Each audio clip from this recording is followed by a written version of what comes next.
The UK is undergoing several policy reforms. What are the current subsidies available for plant owners? Well, there's still support for electrical generation and support for heat generation. So with electrical generation, plants still have the access to the feed-in tariff. The feed-in tariff's just undergone some reforms, and those will come into effect from April. The new rates for the feed-in tariff will be just under 7 pence per kilowatt hour for the small tariff band, so that's plants between 0 and 250 kilowatt.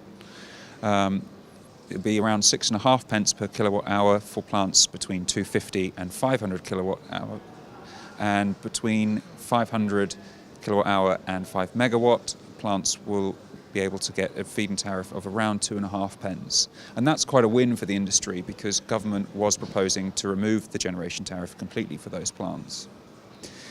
On the electricity generation side of things, plants that can apply to the Renewables Obligation before 31st of March 2017 can still get access to that. But that scheme closes for new generation at the end of March, so there's not much time there.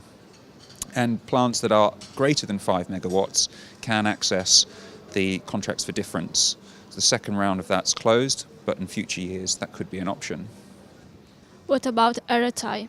So on the RHI, the government response to that came out in December, and there were some positives in that, with tariff resets for biomethane going to 5.35 for the first 40,000 megawatt hours of injection, and biogas tariffs were also reset as well.